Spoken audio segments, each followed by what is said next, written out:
people on the street and people who are in the comments, they want to know is what's going on with Donald Trump's health, what's going on with his hand, why is it bruised, what's going on with his ankles. They don't think he looks well, even this weekend. I was not in Washington, but this weekend when he was at the U.S. Open, people said he did not look well. Well, what do you think that blue thing was he had between his teeth? I don't know. It was a blue pill, but I think it was the wrong shape, right? Well, I immediately leapt to, he's got Viagra. What's happening here? But it's the wrong shape. Viagra, I think it's a diamond, and that looked more like a sort of, what is the shape? It could be an Altoid or something. I don't know what it is. I have no idea. There are blue Altoids, are there? It looked medical. I don't know what it is. People are musing and assuming, some folks, that it's Adderall, right? Is Adderall blue? I have no idea. I don't do Adderall. I can't even imagine you doing Adderall. You'd be like flying around the room. Yeah, you'd be flying around the room. What do you think's going on with his health? This is my opinion. I think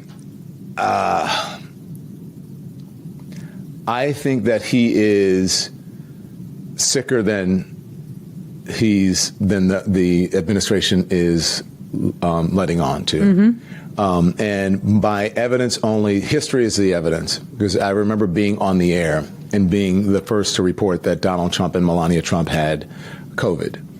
And when Donald Trump walked out of the White House to walk to Marine One and then go on to the hospital, he looked terrible, but he was sicker than we knew. And no one told us about it, and there's nothing that leads me to believe that they would be more transparent about it now. So, look, Donald Trump is almost 80 years old, and if you get older, things start to happen to you. Yep. I think I just had my mom. She came to visit for 2 months, and I noticed, observed her. She's 83 years old now. She's not, and she will admit, I'm not the person that I was even 5 years ago. And so once you get to be a certain age, it's just natural. I mean, things start to happen. So I think he's probably sicker than they're letting on. And I wish there was more transparency, because this administration seems to be more concerned about Joe Biden's, alleged cognitive issues, and he's not even in office anymore. And I think they should be more, transparent about Donald Trump's issues. Do you think the White House press corps should be pressing Caroline Leavitt on it more? On that and everything. I do, of course. How is she doing, do you think, Caroline Leavitt? I can't watch live. I can only watch the clips, because it's so infuriating and frustrating, because they don't allow people to push back in a significant manner. They want to move on quickly. She'll say, Joanna, and then you'll ask a question, and then she just sort of either lies about it or obfuscates or deflects, and then she goes, Bob, and you're like, whoa, wait. And then if people are afraid to get out of line I have a follow-up. And I believe the next person, if you aren't allowed, Joanna, to follow up on something that's very important, I think the next journalist should say, why don't you answer my colleague's question? Right. But they don't do that. So I think they should be pressing her about a lot of things, about Donald Trump's health. We shouldn't be able to see the records, so to speak, because we know, I think it was Randy Jackson, whatever the doctor was, or he's his health. Ronnie Jackson. Ronnie Jackson. Right. Randy Jackson. Is it Jackson 5? But yeah, that would Michael be fine Jackson, too. Yeah. I was going to say, isn't Randy Jackson the guy who was on, wasn't it Randy Jackson who was on Randy Jackson was on American Idol. American Idol. Yeah, Dog. And then Randy Jackson was Michael Jackson's brother. Right. I think Randy's the youngest. So, but I think they should be pressing her on a lot of things. I would just like a little bit more follow-up. The thing that I've learned, though, honestly, is that nothing really comes out of that briefing room. That's all theater. That's all a show that they plan every day. And Caroline Leavitt is a perfect character, because she never really answers any questions. She infuriates people, and she frustrates the folks who are watching at home enough to where they're like, right? And it's like a character you hate, like a housewife show or whatever. Right. Or, how people hated Joan Collins on Dynasty or Dynasty, as you would say.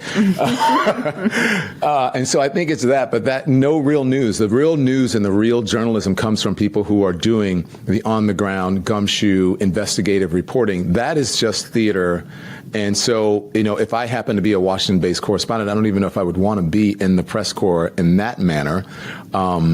But I would certainly like to be able to go to those briefings every day if I could hold her to account. Well, you applied for a press pass. Last time I saw you, you just applied for a press pass. I'm assuming you've gotten nowhere with it. No. Right. They let in a lot of new media, a lot of independent journalists, and usually they're the conspiracy theory types. I don't know if I can even name Benny Johnson, who I'm just beginning to know his work. I didn't know him before the. Well, they have Marjorie Taylor Greene's boyfriend in there. Right, that guy who, I mean, come on. So, but they won't let me in because I guess they're nervous about someone actually challenging Caroline Leavitt and or the president. Yep. Okay, well, that's well, you're challenging him from your platform on YouTube, which is, frankly, bigger than your former platform at CNN. Well, is it bigger? In a different way it is. I think Well, I think your audiences for your certain show, I mean, when I've looked at the numbers, they seem certainly competitive to the shows on CNN in terms of viewership. And as you know, you're in this business. Not everything hits. Some things get a huge amount of views. Some things get none. It just depends on the algorithm that day, the zeitgeist, what people are doing. But I think we're doing well. And I think that for me, it's relevance. I think that my channel is very relevant right now. And the IRLs, or the on-the-street things, showed me that people love that we're doing that. We were coming back from D.C. on Friday, and I said, let's stop in Baltimore. The president says he wants to send armed troops or National Guard members to Baltimore, to Maryland. And Wes Moore, the governor, had invited him, and said, come and do a walk around. Yeah, come and check it out. So I went to one of the roughest neighborhoods in Baltimore and did an IRL, and people had different, and these were mainly black people. And some of them said, I want the National Guard to come. And others said, no, I don't think it's necessary. And they were also surprised and shocked that I would show up in this neighborhood because most people are afraid to go there. Right. The response, though, I found interesting because people said, some of the right-wing folks and conspiracy theorists said, oh, not the answers that Don Lemon wanted. Yeah, it is the answer that I want. I want to hear from everyone. So, for those of you who are writing that, you have no idea what you're talking about. I want to know what people are saying. But on the way back, I did that, and then we were driving back to New York, doing a live show, and then I stopped at Cracker Barrel for the first time. I'd never gone, considering the controversy. Right. So I'm at Cracker Barrel, and I get a call saying, are you in Baltimore? We see that you're in Baltimore. And I said, well, I just left. And they said, well, there is a 5 o'clock press conference with the governor, the mayor, and the senator. We would like for you to be there. Since you took us on Donald Trump's offer to come, and you actually did, why don't you come? And we had to hightail it back. They held the press conference for us for 15, 20 minutes, and I got to actually interview the governor, the mayor, and the senator live. No national press there, barely any local people. Interesting. What an interesting journalistic approach to doing it, too. So you go there, you put it out there, they see it. Because people are obviously watching, and then they're like, whoa, we need to engage in this. It's very interesting. So relevance. That's what I think we're more relevant in a way than my old place. Well, and also, if you'd been at a big network, the effort and the energy, that would have taken 3 weeks to organise, right? The fact that you could just hightail it back, and they were like, let's do it now, feels like certain politicians are getting with the programme. Clearly, Gavin Newsom. I wanted to talk to you about what you thought of the way that Gavin Newsom really is cutting through at this point. I think it's brilliant. I hope it's lasting. Because people get excited about things, especially on social media, right, on digital media, and then, it's gone, right? Because the news cycle moves so quickly and people's interests change. But I think what he's doing is brilliant. And, I know Gavin Newsom when he interviewed Charlie Kirk and Steve Bannon, and in my opinion, I felt that he didn't push back enough. I contacted him and I said, what are you doing? And he explained to me what he was doing, and and I've been trying to get an interview. His people won't allow it so far. They keep saying, "Oh yeah, we haven't forgotten about you," but and I don't think they're afraid of a challenge. But I'm just surprised that they haven't come on. So Gavin Newsom, Governor, come on. And also, I would say, Steve Bannon, we've invited you on the Daily Beast podcast. You said you were going to come on. You said you love the Daily Beast, and then we haven't been able to organise the time. Right? Okay. Hold them to account. Yeah. And Charlie Kirk and all that, I'm sure you would like to talk to them. Charlie Kirk, I haven't thought about talking to.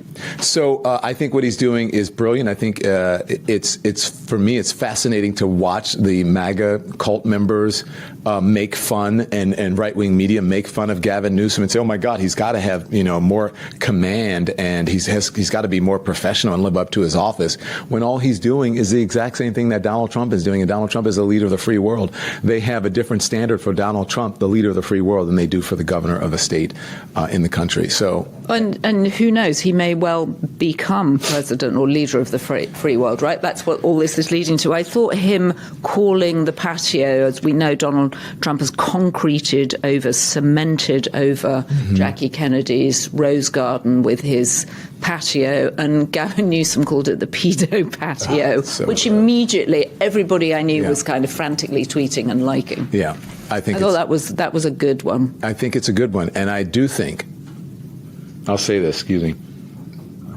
pardon me, I do think that Democrats should take a lesson from Gavin Newsom. They appear to be, and I don't want to be too hard on Democrats, but let me be hard on Democrats. Right. They do appear to be afraid of their own shadow, and they don't really know what to do in this moment. And I think the correct thing to do is to lean in, because there's nothing that you can do that is worse than 34 criminal counts, or being in the Epstein files and having reportedly the FBI agents, the Justice Department having FBI agents redact your name from it. There's nothing worse than that. So I think they need to lean in, because people want a democracy. People care about a democracy. People care about the First Amendment. People care about due process.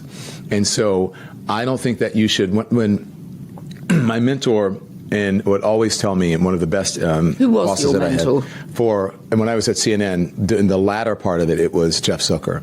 And he taught me never to judge a news story, just to report on the story. So never to judge what is happening. I think the Democrats are judging, and they think that they're better than the news story. And I don't want to, I don't want to have my hands in this. Go low. I don't want to go low. You've got to go wherever it takes you. And you have to remember, this isn't about you and your stature and your respectability. This is about fighting for the American people. Okay, so let me ask you something. And the American people want you to fight right now, whether that means going to the crust of hell. That's what they want. And people are like, I can't do that. That's not who I am. Well, it better be, or you're going to lose your position.